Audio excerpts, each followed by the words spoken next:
Hi, friends.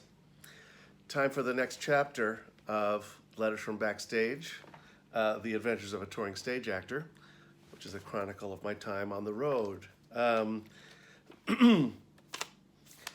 This chapter, it's a little longer, and it's actually called A Tale of Two Cities.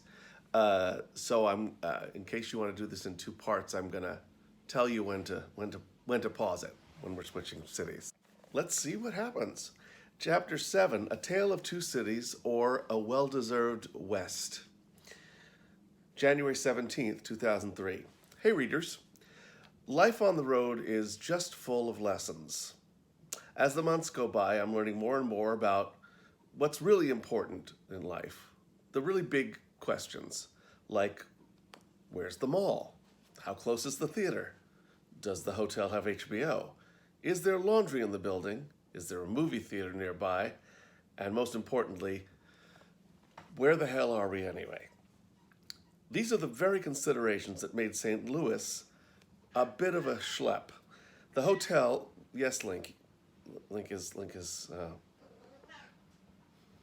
going to participate in the reading, I believe. I don't know how loud he is for you guys, but he's got pipes, this guy. Come on, Link. These are the very considerations that made St. Louis a bit of a schlep. The hotel was far from the theater, so we had to be bussed back and forth each day, and there wasn't much to do in either neighborhood. If we wanted to go somewhere, we had to take a cab. Sometimes we did, but most of the time we hung out at the hotel. The much anticipated WS Hotel in St. Louis is only a year old, and we'd heard from the cast of Mamma Mia that they loved it so much after checking in, they came back to the lobby to hug their company managers who'd found the place. And indeed, it looked great. The lobby was trendily designed with modern, oversized couches and funky lamps, a plum-colored pool table, a sleek restaurant with a shiny metal bar and nonstop music.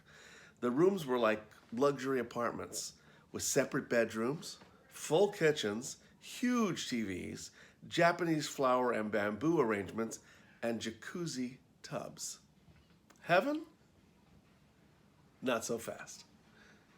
The WS was, in a word, a bimbo. Beautiful but dumb. Run by the party animal son, who shares ownership with his elderly father, it was a mess below the surface. The young, way too attractive staff seemed overwhelmed by the simplest questions. Dining in the restaurant the first day, I asked the waiter what the soup of the day was. The waiter says, pause. Soup? Yes, the soup. The soup of the day. What kind is it? Oh, you mean the soup of the day? Yes, that's it. Today's soup. The waiter, wrinkling his model-perfect face in deep concentration. I don't really know. This was followed by a long silence. Waiter, like, do you want me to ask the chef, or? Yes, that might be a good thing to know, in case anyone else asks you. Waiter, oh yeah. I suppose I shouldn't be too harsh. He didn't look like he ate often, and so perhaps he wasn't well acquainted with food items, per se. And with 3 whole tables to wait on, it was hard to handle special requests like information about the menu or cream for the coffee. And those jacuzzi tubs, never enough hot water to fill them. It was such a tease. You'd get yourself all ready for a good steamy soak. You'd crank the faucet full throttle, expecting a scalding Niagara. Instead, you'd get a half-hearted stream of briefly hot water, about enough to fill 6 or 7 inches of the sprawling tub. After that, the water quickly turned cold. Always, always just short of the jets. So you had a choice. Take a cool to tepid jacuzzi, or do your best to pace yourself against the porcelain for the shallowest hot bath you've ever known. The beautiful kitchens were missing basic amenities, things like toasters and can openers and plates, lavish amounts of cupboard space, nothing in them. At the front desk, the answer to every question was, I don't know, with no attempt to find out. What time does the mail go out? I don't know. Is there a Kinko's nearby? I don't know. Is there someone else we can ask? I don't know. But I like your shirt. Is it Hilfiger? It's Target, but thank you. Printed materials were filled with typos. You know how I get about that.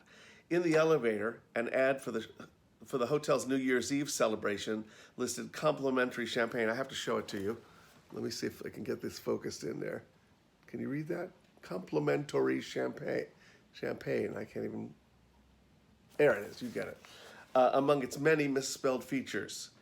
It was even hard to get a telephone line out. If 3 hotel guests were talking on their room phones, you got a busy signal. There was, hidden among the Airhead staff, one very bright, very competent, very helpful assistant hotel manager. The day before we left, she was fired. There was just something weird about this place. Most of the time, it was like a ghost town. Just us and the staff, who all lived there. And then some nights we'd come dragging in after the show to find the place hopping. Casino game tables set up, themed decor, big groups of people we'd never seen before draped all over the bar area, dancing, laughter, and then the next day, whoosh, no one. Bizarre. Then one night, at 4 a.m, one of our dancers woke to find 3 guys drunkenly stumbling into her room carrying an ice bucket. Melanie. Hello? Dumb drunk guy. Oh, hey, the owner said we could come up here and party. Melanie. You have the wrong room. Dumb drunk guy. Isn't this 410? Melanie. You have the wrong room. Dumb drunk guy. Oh, okay. And they left. Now, what makes this event even stranger is this. Melanie had her doors locked. There was only one key that could have gotten past that lock. The master key. And who had a copy? You guessed it, the party animal owner. And while we're playing Columbo, why weren't the dumb drunk guys surprised and apologetic when they saw a girl in the room? Were they expecting to find a girl in the room? What the hell kind of place is this? And why the hell wasn't there a girl in my room? Oh, anyway. The next day, as all hell broke loose over the incident, they ended up comping Melanie's stay and she moved elsewhere. It came out that this idiot had given a key to his friends and mistakenly told them the room was empty. To this day, no one has apologized. The owner did, however, offer to buy us all drinks after the show one night. I don't think any of us went. So that was the story of the WS Hotel. I'm trying to remember, we had a nickname for it. Maybe it'll come to me. If any of you who were on tour with me are watching this, what did we call it? The WS stood for something. Anyway, the run in St. Louis did have its good points. We had snow, which was gorgeous, and Christmas, which was, well, you know, kind of fun, kind of lonely. Most people had family visiting. I'm estranged from mine, but it was fine. I like that we had a matinee on Christmas Eve and an evening performance on Christmas Day. Not being much for the holidays, I've always loved working on those days, entertaining the people who are celebrating. On Christmas Eve itself, we had a big dinner at the hotel. It was a very warm feeling, sharing the night off and relaxing together as a company. I chose not to do the Secret Santa thing because I knew watching from the sidelines would be even more fun. I love seeing people sneak around, leaving gifts, clues, poems, and so on. Everyone was very creative. Jen Lee is our dance captain. Her Secret Santa started out by leaving her wonderful gifts. And then he turned evil.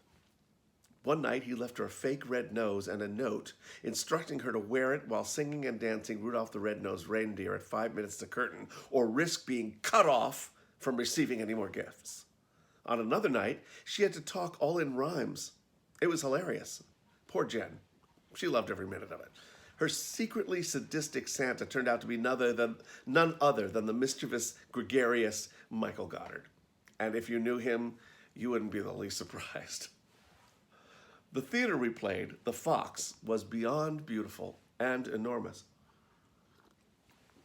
It seats close to 5,000 people. I don't know what you'd call the style, Byzantine, Egyptian, Moroccan, Rococo, Flambe, Supreme, or something. You cannot imagine the outrageously ornate detail of this unique, old, renovated movie palace. There were carvings of gods, Chinese fans, sprawling leaves, musical instruments, mythical animals, more than your eyes could take in, all in shining gold. There were gold-bordered ceiling insets, lit in vivid colors from within, and a deep magenta curtain of heavy velvet. And high above the proscenium, a huge bronze elephant presided, its trunk protruding out over the audience. Way at the back of the house, and one floor up, was the club level where VIPs could arrive early to dine, then watch the show, all from the privacy of their own booths, each equipped with a call light for the cocktail waiter in case they needed to freshen up their drinks during the show. Posh, posh, posh. They were miles away from the stage, but then these folks probably have opera glasses. It was a tricky house to play, particularly for comedy. The room was so vast that there was an actual time delay between the punchlines and the laughs. So it was rough to gauge. Castmate Nancy Johnston says it was like listening to a party, says it was like listening to people at a party across the lake. You could tell they were having a good time, but you weren't quite sure what they were laughing at. Here's a picture of the theater. Isn't that something? Look at that. I don't think you can quite make out the elephant in this picture. No, you can't. The elephant in the room. It was the sort of place that you could easily believe was filled with old ghosts. Kind of Phantom of the Opera without the tragedy. The male ensemble dressing room was one level down, directly below the stage. For each entrance, we climbed an old metal stairway right up through the stage floor in the wings. It was very cool, like being on a ship or something. And there were what seemed like hundreds of doors and passageways.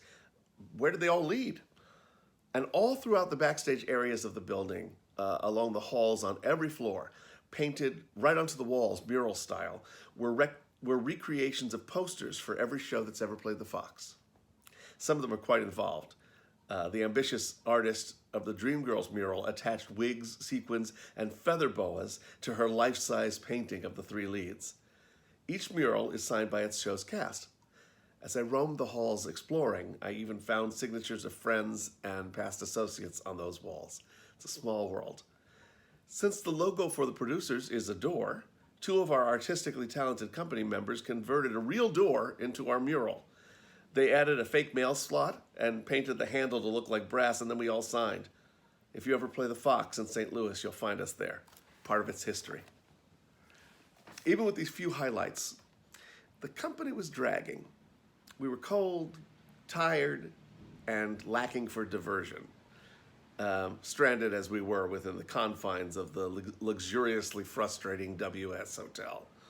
And there had been various strains of the flu, allergies, injuries, and a general sense of burnout. We were doing our best to keep ourselves together and keep the show looking good, but we desperately needed relief. Now we're about to move cities, so if you want to do this in two parts, this is your intermission. We were doing our best to keep ourselves together and keep the show looking good, but we desperately needed relief. And then came San Diego. Music up, angels singing, blinding sunset, and ocean breeze. After 13 days in St. Louis without a break, we packed up our luggage and dragged ourselves to the airport, tired, cold, and wiped out, boarded a plane, and landed just a few hours later in perfect San Diego. We stumbled, squinting at the sunlight, into the 72-degree hug that hung in the air, like frozen Polish refugees who'd won a luxury vacation to the Caribbean. Everyone looked almost confused by the gorgeousness. lost in wonder at our tremendous fortune, yet not quite trusting that it was real, we cautiously shed our coats and sweaters and fell, gratefully, into our beds at the Westgate Hotel. Now, the Westgate Hotel is everything that the WS wasn't. The owner is Austrian, so it's very old world.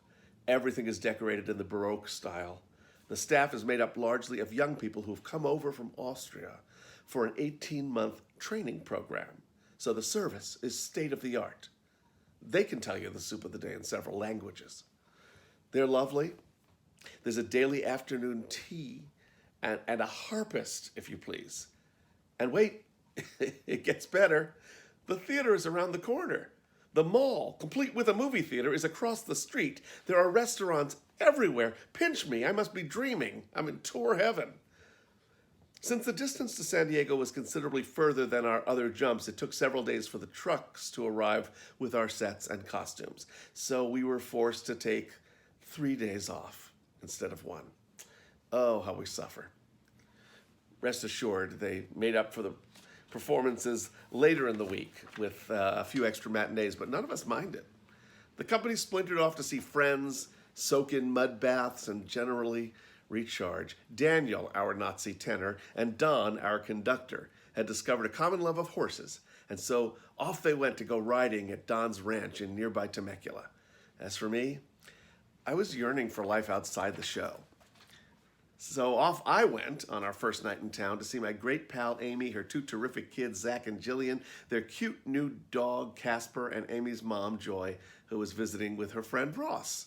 And when I arrived, the grown-ups were all painting Jillian's room. I helped by sitting on the floor and watching.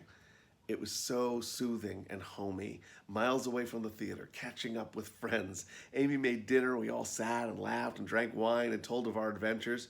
A home-cooked meal in an actual house with rooms and everything, and kids and a dog and a mom. Man, after months on the road, I needed that. But my main activity during the extra days off was nursing the impressive shin splints that I had developed in St. Louis. I'd been dancing in spite of them, of course, and ooh, did they hurt. Massage had become a necessity, along with ice, Advil, and Epsom salt baths in the few inches of hot water I could squeeze out of the WS's hotel's tub. And now in San Diego, my shins enjoyed a much-needed break. I walked a little, but no big adventures. At this writing, they're much better. Truthfully, there's a part of me that loves my shin splints. It's kind of that tough show must go on, theater ain't pretty, now get out there and sell it thing. But my extra tap dancing rehearsals at the Roger Debris role drastically diminished their charm. Ouch. Upon touching my shins for the first time, the first of several massage therapists gasped with alarm. "My goodness, it's as if your legs are made of wood." "I know," I responded, "but I hope one day to be a real boy." The audiences in San Diego turned out to be by far the best we've had. While audiences in other cities occasionally had to be spoon-fed, the San Diegans were laughing halfway through the punchlines. They even got the most inside jokes. It was a party. Friends drove down from LA to see me, which was like a belated Christmas present. It was so good visiting with them all. I was lunching one day with Kathy and Florine. They'd just seen the matinee, and we were talking about the show over salads when my cell phone rang. I thought I'd better answer in case it was something urgent. "Me? Okay, no problem. Okay, bye." And then to Kathy and Florine, "Well, Lou's out sick. I'm playing the lead tonight." "Oh my, wow," said Kathy. Florine, "Just like that?" Me, "Yep." Well, that was even better than the show. They flipped out. I loved having witnesses when the bat phone rang. Always an exciting call. Having been on a few times before, I was fairly calm, but I was glad I'd only ordered salad. I loved getting to play Max Bialystock in San Diego. The audience was so warm, and they seemed to really get into rooting for the understudy. They laughed at my very first punchline and didn't stop laughing for the next 3 hours. This is definitely a theater town. For some reason, San Diego was also the city where we had a strange run of technical difficulties. Maybe all that powerful laughter shook the building too much. One night, as we were heading into the home stretch, the set crashed. Now, for those of you who've never seen a Susan Stroman show, transitions are one of her specialties. She's a genius at getting from one scene to the next. At the point in question, the Schubert Theater set is, in theory, sliding in behind a prison backdrop while the Prisoners of Love number is happening on stage. I hope you can picture that. Prisoners of Love is here, and behind it, the Schubert is sliding in. Normally, the backdrop rises, and we prisoners dance off through the Schubert stage door. But on this particular night, the Schubert ran aground. That is to say, another set piece somehow got pushed off its track, leaving it wedged in the wings. So the first dancing prisoner, finding only space where the set usually is, invented new impromptu choreography, strutting confidently off in a jazz run. The rest of us immediately followed as if we'd done it every night, and we finished the show Schubertless. Since then, we've had several smaller glitches.